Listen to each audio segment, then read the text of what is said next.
کی۔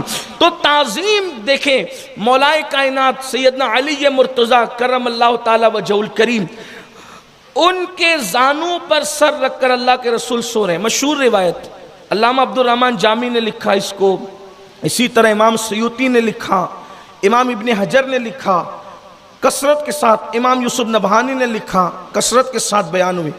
ٹھیک، اس کو بیان نہیں کر رہا ہوں، صرف اشارہ دے رہا ہوں، شاید آپ نے سنا ہوگا۔ کتنے لوگوں نے سنے؟ ہاتھ اٹھائے تو مجھے اندازہ ہو، تو پھر میں صرف اشارہ۔ اچھا، اس کا مطلب اکثر لوگوں نے نہیں سنا۔ مجھے تو حسن ظن تھا کہ مالیگاؤں کے لوگ ہیں تو بہت جلسے ہوتے ہیں، آپ سنا ہوگا۔ چلیں میں عرض کر دیتا ہوں، حالانکہ تیسرا پوائنٹ پھر رہ جائے گا، ٹائم تو ختم ہونے کے قریب ہے، لیکن چلیے بیان کرتے ہیں۔ اگر نہیں سنا ہے ایسا، اس پہ مجھے کوئی تعجب نہیں ہے، میں کوئی ہنس نہیں رہا ہوں، لیکن بہت سی علم بغیر کنارے کا سمندر ہے۔ ایسا ہوتا ہے پورے انسان پڑھنے پڑھانے میں زندگی گزار دیتا ہے، لیکن کوئی بہت آسان سی روایت بھی نظروں سے نہیں گزر پاتی۔ چلیے میں عرض کرتا ہوں، اشارہ دینے کی وجہ اس کو بیان ہی کر دیتا ہوں۔ ہوا یہ تھا کہ اللہ کے رسول علیہ السلام ایک جنگ سے واپس آ رہے تھے، ایک مقام مدینہ منورہ کے قریب، اس کو مقام صحبہ کہتے ہیں۔ اللہ کے رسول علیہ السلام کی عادت کریمہ تھی کہ حضور علیہ السلام جو ہے وہ سفر میں آرام کرتے، لیکن کچھ خوش نصیب ایسے مانڈیاں تھیں، مالیگاؤں کی زبان میں مانڈی سمجھتے ہیں؟ ہاں، میں اکثر جب گفتگو کرتا ہوں تو کوشش کرتا ہوں کہ جس شہر میں ہوں اس شہر کے لوگوں کی اصطلاح کو سامنے رکھ کر کچھ باتیں پیش کریں۔ مقصد یہی ہے۔ زانو بھی کہتے ہیں اس کو، لیکن ہمارے یہاں اس کو مانڈی کہا جاتا ہے نا، گود بھی کہتے ہیں، مانڈی کہتے ہیں، زانو کہتے ہیں۔ چند خوش نصیب گود اور زانو ایسے ہیں کہ حضور علیہ السلام نے ان گود میں سر رکھ کر آرام کیا ہے۔ چلیں اس پر بھی آپ کچھ سن لیں تاکہ آپ کو آگے کام آئے، آپ کی نسلوں کو کام آئے جو بچے ہیں۔ چند گود ہیں جس میں حضور نے آرام کیا ہے سر رکھ کر۔ ایک گود ہے سیدہ آمینہ کی، اس میں حضور کا سر رہا ہے۔ ایک گود ہے حضرت عبد المطلب کی، ایک گود ہے حضرت فاطمہ بنت اسد کی، ایک گود ہے حضرت ابو طالب کی، ایک گود ہے حضرت وہ جو خاتون ہیں جنہوں نے اللہ کے رسول علیہ السلام کو دودھ پلایا تھا، اور وہ ابو لہب کی کنیز تھی جن کا نام سویبہ ہے، ایک ان کی گود ہے۔ اس کے بعد 5 عورتیں ہیں جن کا نام بالاتفاق ہر ایک کا نام عاتقہ عاتقہ عاتقہ عاتقہ عاتقہ، یعنی وہ 5 عاتقہ نام کی خواتین ہیں۔ ان کی گود میں بھی دیکھیے کتنی گود میں حضور لیٹے ہیں، کتنی گود میں رہے وہ آپ کو میں بتا رہا ہوں۔ اگر اب آپ کے ذہن میں رہے تو میں اب جلدی پڑھتا جاتا ہوں۔ سیدہ آمینہ کی گود، حضرت عبد المطلب کی گود، حضرت فاطمہ بنت اسد، یہ کون ہے؟ حضرت مولا علی کی امی ہے۔ حضور کہتے تھے یہ میری چچی نہیں ہے صرف، یہ میری ماں ہے۔ حضور نے ان کو اپنی ماں کہا ہے، تو ان کی گود حضرت ابو طالب حضور علیہ السلام کے چچا، ان کی گود حضرت عباس ابن عبد المطلب، یہ دوسرے چچا ہے، ان کی گود۔ اسی طرح سے حلیمہ سعدیہ کی گود، حلیمہ کے شوہر حارث کی گود، حلیمہ کی بیٹی شیمہ ان کی گود۔ ٹھیک، یہ ساری وہ 5 خواتین عاتقہ عاتقہ عاتقہ، وہ ساری وہ خواتین ان کی گود۔ ان کی گود کا واقعہ یوں ہے کہ وہ کنویں سے نہا کر جا رہی تھی اور حلیمہ حضور کو لے کر جا رہی تھی، تو انہوں نے کہا یہ بچہ کتنا خوبصورت ہے، کاش یہ ہماری گود میں آتا۔ بس اتنا سننا تھا۔ تو حضور علیہ السلام کی یہ شان ہے کہ جس نے جو مانگا کبھی نہ نہیں کیا۔ حالانکہ ابھی بچپنا ہے، معصوم بچپنا ہے، اور بچپنا بھی ایسا بچپنا ہے کہ ابھی چند دن کی عمر ہے، لیکن بس ان کی زبان سے نکلا کاش یہ بچہ ہماری گود میں آتا۔ تو حضور علیہ السلام نے حلیمہ کی گود سے مچلنا شروع کیا۔ حلیمہ کو یوں لگا میری گود سے نکل کے وہاں جانا چاہتے، حلیمہ نے سواری روکی، ان کی گود میں دیا، اور جن کی گود میں اللہ کے رسول پہنچے اللہ نے اس کے سینے میں دودھ جاری کر دیا۔ ان خواتین کو اللہ کے رسول علیہ السلام کو دودھ پلانے کا شرف نصیب ہو گیا، تو ان کی گود میں بھی حضور تشریف لے گئے، اور وہ سب کے سب ایمان لائی۔ کچھ لوگ کہتے ہیں وہ 5 تھی، کچھ لوگ کہتے ہیں وہ 7 تھی، بہرحال جتنی بھی تھی، لیکن اللہ نے ان سب کو ایمان کی دولت عطا فرمائی۔ پھر اس کے بعد اللہ کے رسول علیہ السلام نے ام المومنین سیدہ عائشہ صدیقہ کی گود میں بھی آرام کیا۔ حالانکہ وہ حضور علیہ الصلوۃ والتسلیم کی زوجہ تھی، لیکن ان کی گود ہی میں سر رکھ کر کے لیٹے ہوئے تھے، بلکہ ان کو تو یہ شرف حاصل ہے، سب کے گود میں سر رکھنا اپنی جگہ ہے، لیکن ام المومنین اماں عائشہ صدیقہ کی شان یہ ہے کہ ان کے زانوں پر ان کی گود میں حضور کا سر تھا، اور اسی حالت میں اللہ کے رسول اس دنیا سے تشریف لے گئے۔ اور سیدنا ابوبکر صدیق ان کے والد صدیق اکبر، ان کی گود میں بھی حضور نے سر رکھ کر کے آرام فرمایا، اسی طرح مولا علی کے گود میں بھی سر رکھ کے حضور نے آرام فرمایا۔ یہ میں نے پیش کر دیا، اگر کوئی نام چھوٹ گیا ہو تو یہ حتمی فہرست نہیں ہے، اس لیے کہ علم بغیر کنارے کا سمندر ہے، اور اس میں مزید ناموں کا اضافہ ہو سکتا ہے، لیکن بہرحال وہ بہت مخصوص ہی لوگ ہیں جن کی گود میں اللہ کے رسول نے سر رکھا ہے۔ ٹھیک، تو ان میں سے ایک مولا علی بھی مقام صحبہ پر حضور علیہ السلام مولا علی کی گود میں سر رکھ کر لیٹے ہیں، آنکھیں بند ہیں، حضور کی عصر ہو چکی ہے، مولا علی کی عصر ابھی باقی ہے، اور سورج غروب ہو رہا ہے۔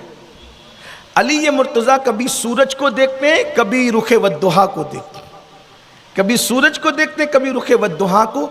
بالآخر مولا علی نے یہ کیا کہ حضور کی نیند کی پرواہ کی، احترام کی، نیند میں خلل نہ آئے، اور سورج غروب گویا کہ کہتے ہوئے ہوتا چلا گیا، سورج یعنی کہ پیغام دیتا رہا، ہر چند لمحوں کے بعد علی مرتضیٰ کو اپنی طرف مدھم مدھم روشنی سے توجہ دلاتا رہا، علی پڑھ لو نماز، میں کسی کے لیے نہ رکتا ہوں نہ رکا ہوں، میں کبھی کسی کے لیے نہیں رکا ہوں۔ لوگ کہتے ہیں وقت وہ دو دھاری تلوار ہے، بلکہ امام غزالی کے استاد نے کہا وقت وہ دو دھاری تلوار ہے، اگر تم اسے نہ کاٹو گے تو وہ تمہیں کاٹ کے رکھ دے گا۔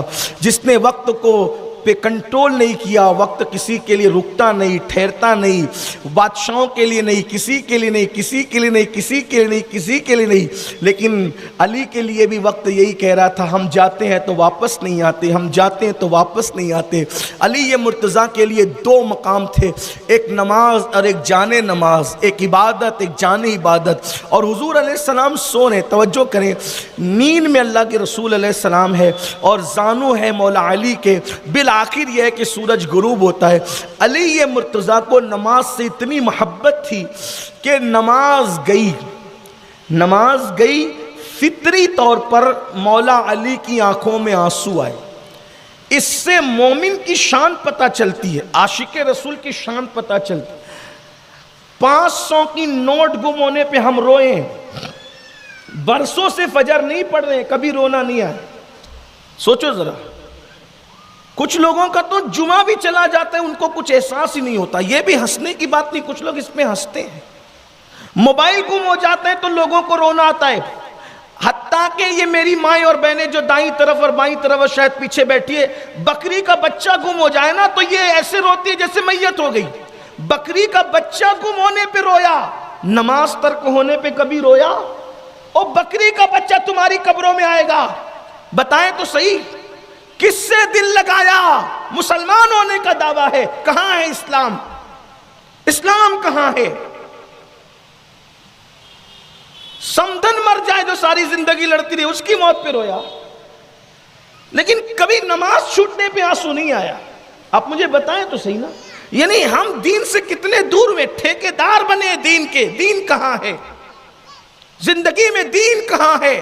دیکھو، جس علی کو رسول اللہ نے کل ایمان فرمایا، کل ایمان جس کو فرمایا، اور جس کے خاندان کو دیکھو، بھائی نبیوں کا سردار، بیوی جنتی عورتوں کی سردار، بیٹے جنتی جوانوں کے سردار، خود ولیوں کا سردار۔